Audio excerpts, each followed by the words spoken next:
শঙ্কা জাগাচ্ছে বাংলাদেশ বিমান থাকা বোয়িংয়ের উড়োজাহাজের যান্ত্রিক ত্রুটি। সম্প্রতি বেশ কয়েকটি ঘটনায় নড়ে চড়ে বসেছে মন্ত্রণালয়। কঠোর নির্দেশনা দেওয়া হয়েছে সংস্থাটির প্রকৌশল বিভাগকে।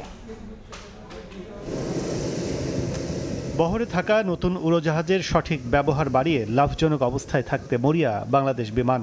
অবস্থান ধরে রাখতে তুলনামূলক স্বল্প পরিমাণ ক্যারিয়ার দিয়েই পাখা মেলছে নতুন নতুন রুটে। বাংলাদেশ বিমানের বহরে থাকা বর্তমানে ২১টির মধ্যে ১৬টি বোয়িংয়ের তৈরি উড়োজাহাজ। এর মধ্যে সম্প্রতি যান্ত্রিক ও টেকনিক্যাল ত্রুটির কারণে কয়েকটি ফ্লাইট বাতিল, তেলের ট্যাঙ্কিতে লিকেজ, উইন্ডশিল্ড ফেটে যাওয়া সহ নানা কারণে বাড়ছে যাত্রী অস্বস্তি। বিশেষজ্ঞরা বলছেন, নিয়মিত রক্ষণাবেক্ষণ এবং যন্ত্রাংশের কোয়ালিটি নিশ্চিতে সমন্বয় না থাকলে ঘটতে পারে বড় দুর্ঘটনা।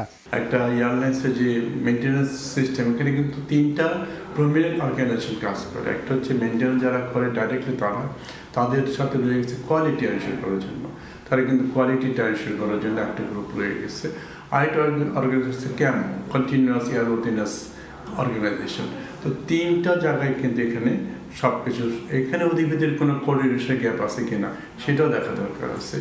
আকাশপথের হাজার হাজার কোটি টাকা মূল্যের এসব পরিবহন এমনিতেই স্পর্শকাতর। তাহলে কেন এতটা টেকনিক্যাল সমস্যা, তা নিয়ে কপালে ভাঁজ বিমান মন্ত্রণালয়ের। মেনটেন্যান্সের সিস্টেমটাকে আরও উন্নত করতে হবে এবং এই ব্যাপারে ইতিমধ্যে আমি চিফ ইঞ্জিনিয়ার এবং এর সঙ্গে যারা জড়িত তাদের সঙ্গে, ব্যবস্থাপনা পরিচালক তাদের সঙ্গে আমি কথা বলেছি।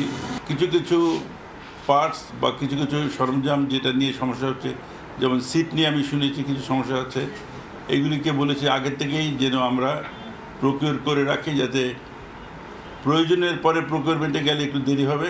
তবে বাংলাদেশ বিমানের উড়োজাহাজ সংক্রান্ত জটিলতার পেছনে সংস্থাটির দীর্ঘ অভিজ্ঞ প্রকৌশলী টিমের দায়িত্বহীনতা নাকি পরিকল্পিত কোনো অসৎ মহলের ইন্ধন, তা খতিয়ে দেখার দাবি এভিয়েশন সংশ্লিষ্টদের। কাজল আব্দুল্লাহ, সময় সংবাদ, ঢাকা। 4 দশক ধরে আপনার ফাইন্যান্সিয়াল পার্টনার আইডিএলসি।